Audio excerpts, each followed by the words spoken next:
Gracias, buenas tardes. Miguel Ángel Lara Sánchez, servidor. Bueno, haciendo una apretada síntesis de lo que escribí para este encuentro, quisiera comentarles algunas de las fuerzas más dinámicas de la economía mundial. Primero, no hay que olvidar que aún nosotros estamos viviendo las secuelas de la crisis general del capitalismo que estalló en 2008-2009. Por la crisis de los años 70 del siglo pasado, sabemos que el impacto económico de una crisis de estas magnitudes es de largo plazo. En aquel tiempo duró aproximadamente 12 años un comportamiento pírrico de la economía, del crecimiento económico mundial, que concluyó en 1982 con la crisis de deuda del mundo capitalista, particularmente el nuestro. En este sentido, haciendo un recuento, estamos a 10 años de haber estallado esa crisis y las secuelas todavía se viven, particularmente en el caso de la economía mexicana. Y en este mar de transformaciones, una de las cosas también que más ocurren en las crisis generales son los altos grados de concentración de capital a escala mundial. En 1970 ocurrió, se disparó lo que llamamos los economistas la financiarización del sistema, y hoy volvió a ocurrir, y la factura la pagó fundamentalmente la Unión Europea porque el exceso de capital financiero se fue vía préstamos a los bancos, el problema de la deuda soberana, ¿sí? E hicieron estallar una segunda crisis casi inmediatamente después de la 2008-2009 en Europa en el año 2011-2012. Este es el marco general que no hay que olvidar porque está rigiendo el comportamiento de las economías desarrolladas y no subdesarrolladas. Las innovaciones tecnológicas que marcan nuevas formas de obtención de plusvalía en el capitalismo mundial están presentes en este panorama económico. Las más importantes son, por ejemplo, la propagación y ya la madurez del Internet de las cosas, como para que se presente en los principales países desarrollados y en los llamados emergentes, en el caso de la economía mexicana. Junto al Internet de las cosas está el problema de la inteligencia artificial y la computación cuántica. La unión de estas fuerzas innovadoras con la medicina y con la biología son las rutas que van a marcar la nueva fase del ciclo de larga duración que más o menos nos lleva entre 50 y 54 años a nivel mundial y que prefigura una nueva forma de obtención de plusvalía relativa a escala mundial. Hoy lo que vivimos con Internet y con la computación que incluso tenemos de consumo en países como el nuestro, es la automatización de las tareas de control de los autómatas con base en el lenguaje binario. Pero estas fuerzas de innovación lo que van a provocar va a ser una escala mayor en la automatización de las funciones más complejas del trabajo cerebral. Y esto es lo que va a prefigurar una nueva etapa del desarrollo capitalista que más o menos al año 2020 hemos llegado ya al punto máximo, o uno de sus puntos máximos de la automatización de las formas actuales del proceso de trabajo capitalista, y la sustitución la estaremos viendo ya por el año 2040-2045. Bueno, esta es por la parte tecnológica.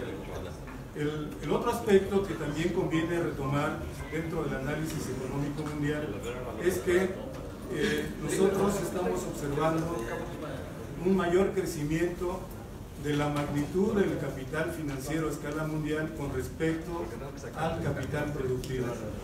De acuerdo a las estadísticas especializadas de los organismos mundiales, resulta que para el año 2017 el tamaño del capital financiero mundial es 21 veces mayor que la producción mundial para el año 2017.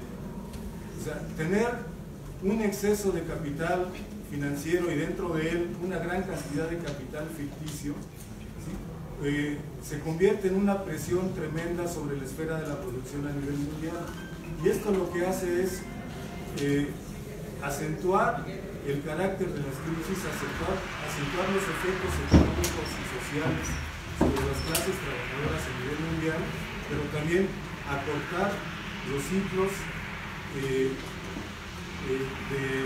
presentación del ciclo largo y los ciclos cortos de la demanda, ¿no?, que se presentan cada 6 años. En este entorno nosotros tenemos también otro aspecto relevante, que es que el vértice de la confrontación entre las potencias capitalistas a nivel mundial hoy se da, al menos yo lo ubico en 2 planos. En el primero, en la pérdida de Estados Unidos de la hegemonía como la principal potencia exportadora de mercancías. Y aquí lo quiero subrayar. Estados Unidos sigue siendo la economía que más produce, la del mayor rendimiento del Producto Interno Bruto, pero ya no es la número 1 en la exportación de mercancías, sigue siendo la número 1 en la exportación mundial de servicios. Pero esta pérdida de su papel hegemónico en una de las partes medulares del comercio mundial es una de las causas que explica la política proteccionista del gobierno actual de los Estados Unidos. Ese es un punto. El otro punto es que, paralelo a esta situación, nosotros observamos que el vértice de la confrontación política tiene esta explicación económica. ¿Cuál es el punto principal de la confrontación? La relación China-Estados Unidos por un lado y la relación Estados Unidos-Unión Europea.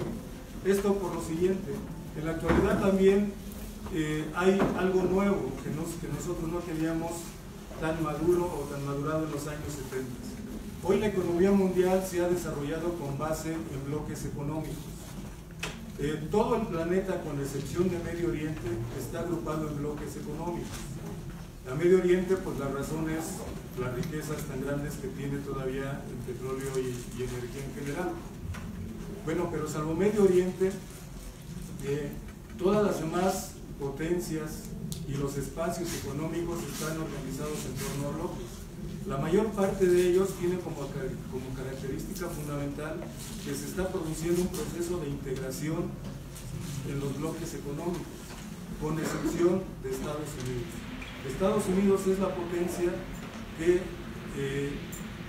en la que nosotros observamos no un crecimiento importante, sino un alejamiento de los... Bueno, nosotros tenemos en la economía mexicana particularmente este problema. ¿Sí me escucha? Sí. Bien.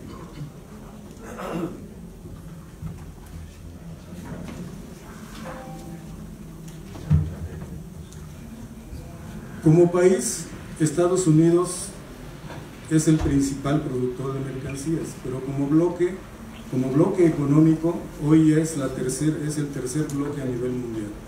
El número 1 lo es la Unión Europea, el número 2 lo es la Asociación de Naciones del Sudeste Asiático y el número 3 es el TLCAN y últimamente el TEMEC.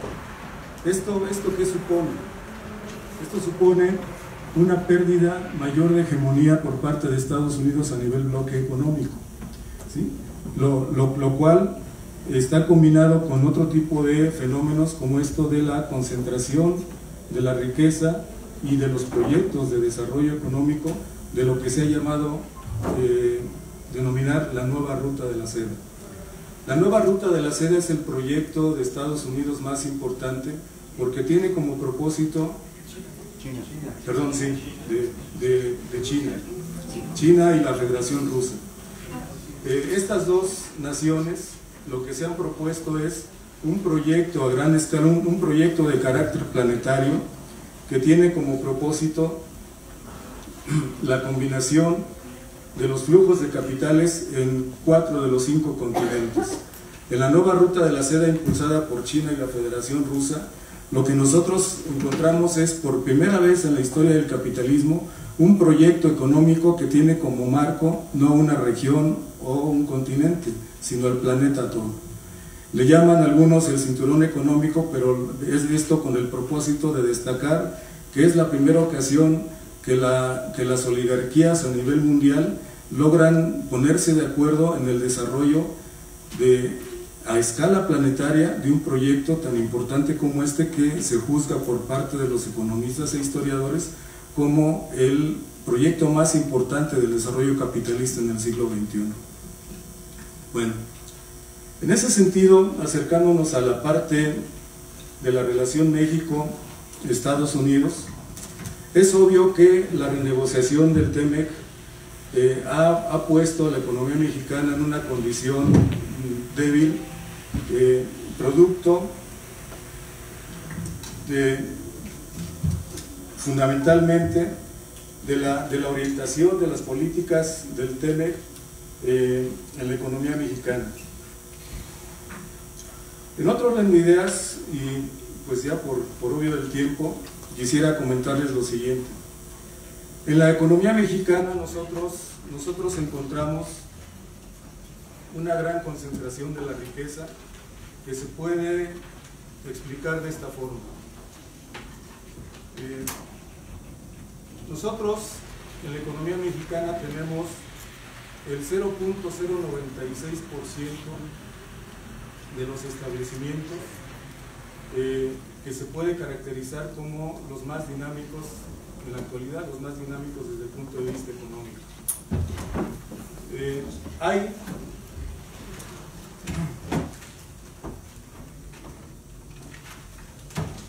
Hay una gran concentración de la riqueza frente a la changarrización. Les platico. Nosotros tenemos el 94% de establecimientos que tienen que contratan de 1 a 10 personas, mientras que aquellos establecimientos que concentran de 251 o más trabajadores forman el 0.096% del total de establecimientos a nivel nacional.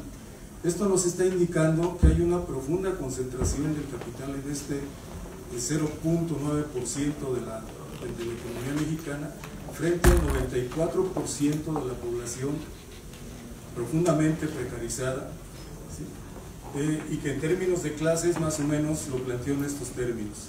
La clase obrera conforma, de acuerdo a datos de 2017, el 80% de la población total.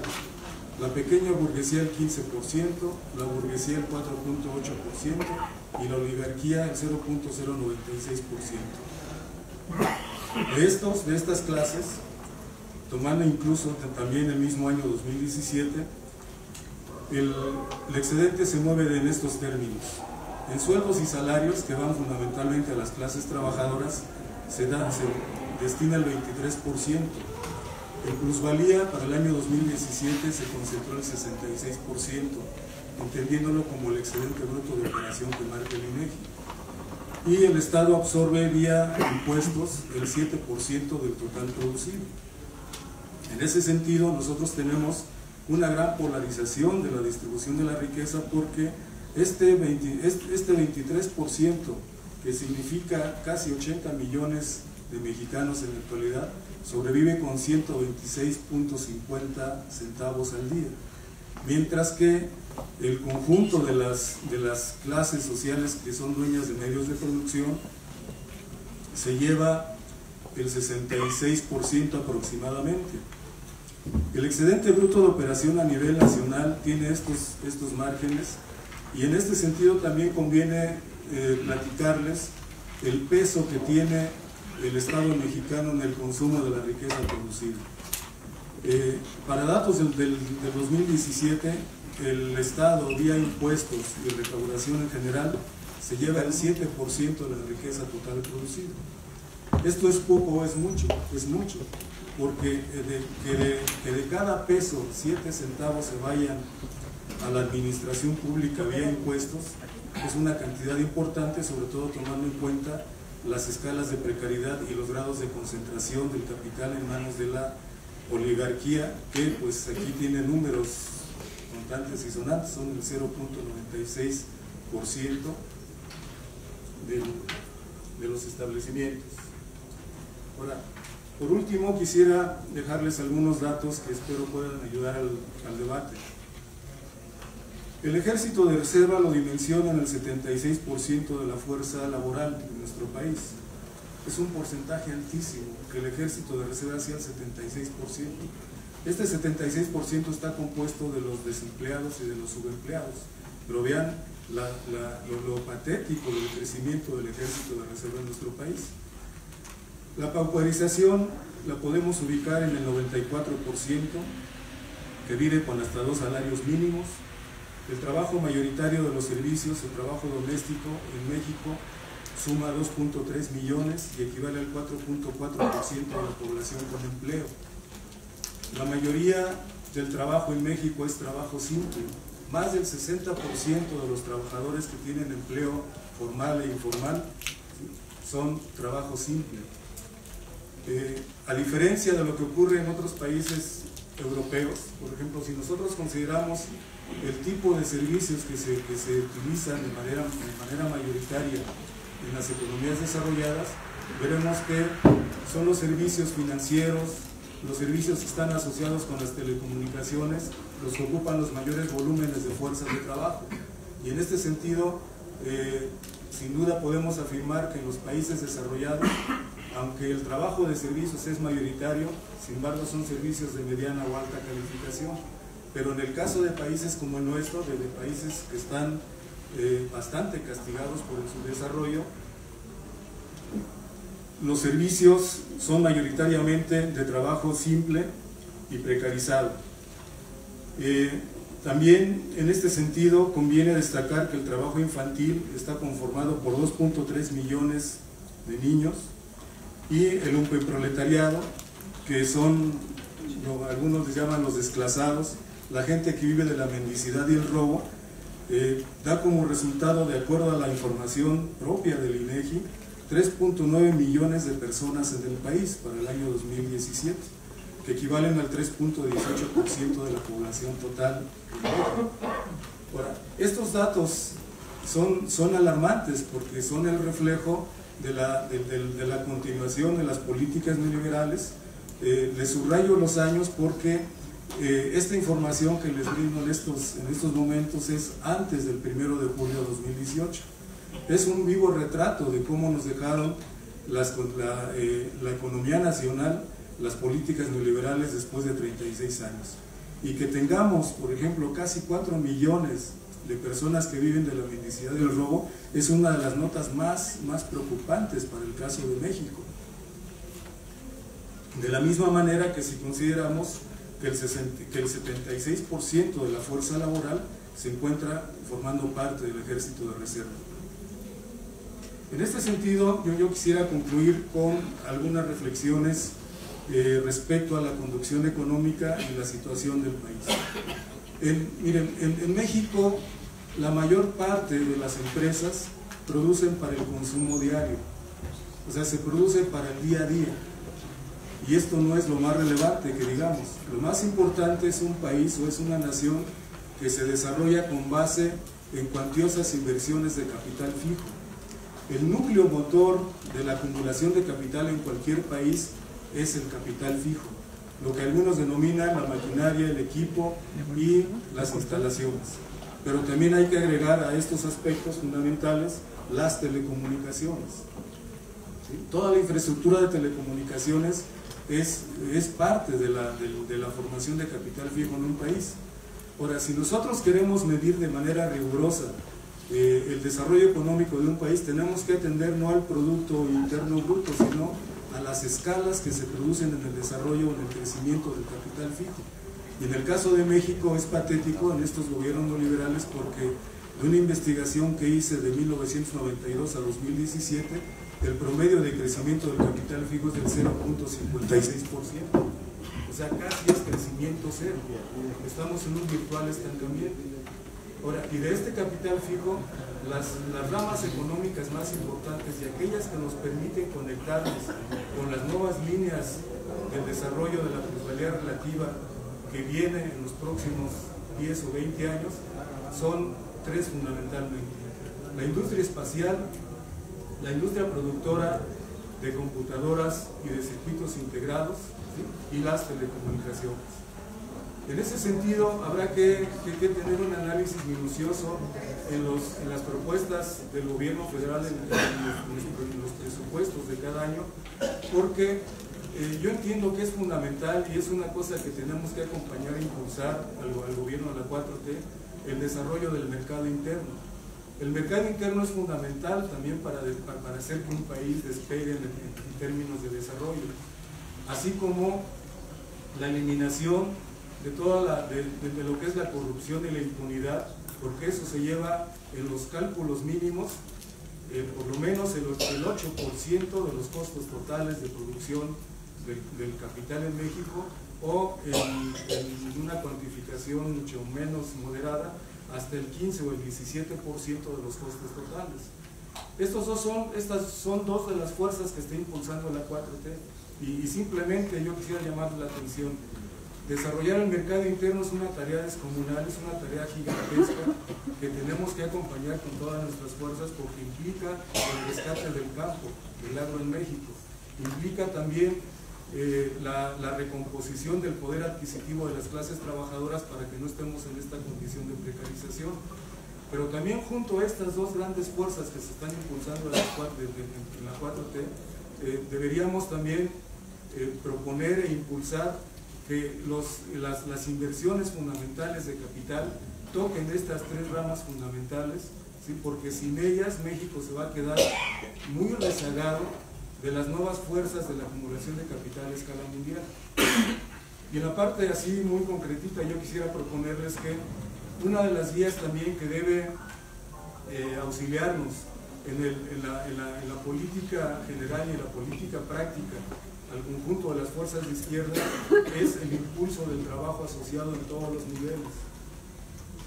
¿Por qué traigo a colación esta categoría tan importante en la crítica de la economía política de Carlos Marx?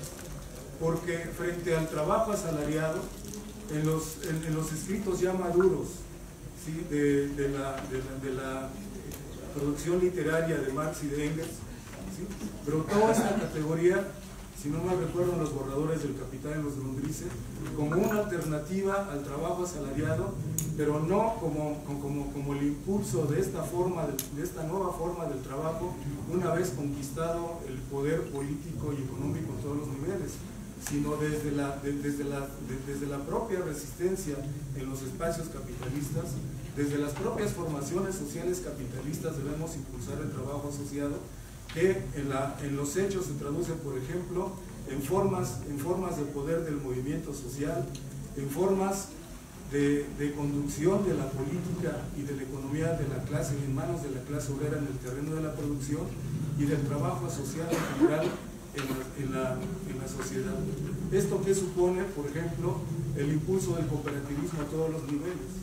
El cooperativismo es una de las formas de trabajo asociado que Marx despuntó en la Guerra Civil en Francia, una de sus conclusiones fundamentales, que recoge Lenin y que recoge la experiencia del socialismo, de los socialismos del siglo XX.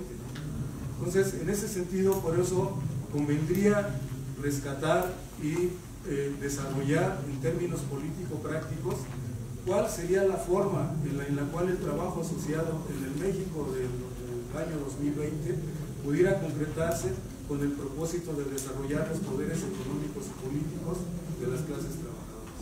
Gracias.